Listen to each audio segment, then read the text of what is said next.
Hello friends, আমি অনিমা আর আজকের একটা নতুন ভিডিওতে তোমাদের সবাইকে অনেক ওয়েলকাম। তো এখন আমার লাইফে কি হচ্ছে না হচ্ছে এই নিয়ে মাঝে মাঝেই দু একটা করে তো ভিডিও দিচ্ছি।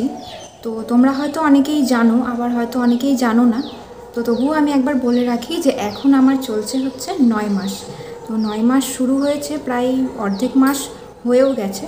তো ভাবলাম চলো এই সময়ে আমার কি প্রবলেম হচ্ছে না হচ্ছে এই নিয়ে একটা ভিডিও বানানো যাক।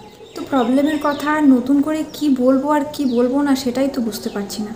কারণ প্রেগনেন্সিতে মানে যা যা সিমটমস থাকা শুনেছি, যেটা যা যা সিমটমস থাকে সবার, তার কোনোটাই আমার ক্ষেত্রে কিন্তু বাদ যায়নি। এখন যে সমস্যাগুলো হচ্ছে মানে 9 মাস শুরু হওয়ার আগে থেকে এগুলো শুরু হয়েছে। মেন যেটা হচ্ছে সেটা হচ্ছে পাগুলো মানে এত ভারী হয়ে গেছে যে আমি একটু হাঁটা চলা তো দূর, মানে দাঁড়িয়ে পর্যন্ত থাকতে পারি না। এই যে এখন আমি যে ভিডিওটা বানাচ্ছি উইদাউট সাপোর্ট, মানে সাপোর্ট বলতে আমি চেয়ারে বসলে একটা বা দুটো করে বালিশ নিয়ে তারপর বসি, কিন্তু এখন যে আমি কিছুই নিইনি, যেহেতু ভিডিও বানাচ্ছি তাই ফোনটাও ধরে থাকতে পারছি না। মেন প্রবলেম যেটা সেটা আমি বললাম যে আমার বসতে, দাঁড়াতে, হাঁটতে সব কিছুতেই অসুবিধা প্রচণ্ড পরিমাণে হচ্ছে এখন। এবার সেকেন্ড প্রবলেম হচ্ছে আমার হাত। এই যে হাতগুলো, আমি যদি ফোনটা কিছুক্ষণ ধরে থাকি তাহলেও আমার হাত ধরে যায়। আমি যখন নিজে হাতে খাবার খাই, বেশ কয়েকবার খাবার খেতে খেতে আমার হাত ধরে যায়। তো এই সমস্যাগুলো মানে জানি না কেন হচ্ছে।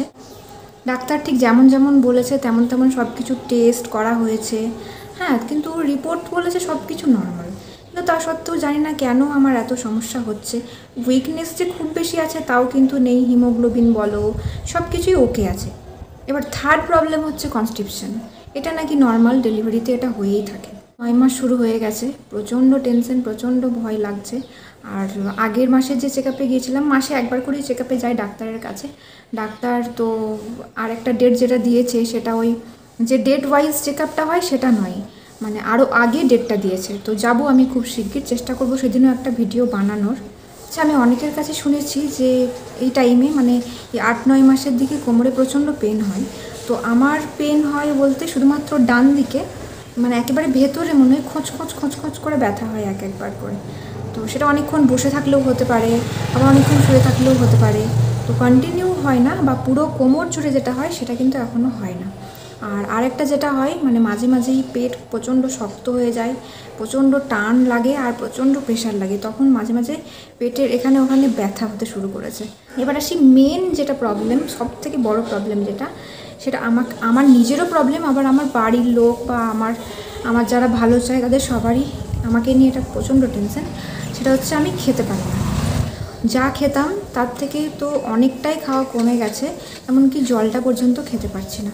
কারণ একটুখানি কিছু খেলেই আমার পেট প্রচণ্ড লোড হয়ে যাচ্ছে, আর লোড হয়ে যাওয়ার ফলে আমার এই কথা বলা, এই সব কিছু যেন কেমন চেপে যাচ্ছে। আমি কথাও ঠিক করে বলতে পারছি না, আমি বসে থাকতে পারি না, তখন শুয়ে থাকতে পারি না, মানে একটু খেলেই আমার পেট ভরে যায়।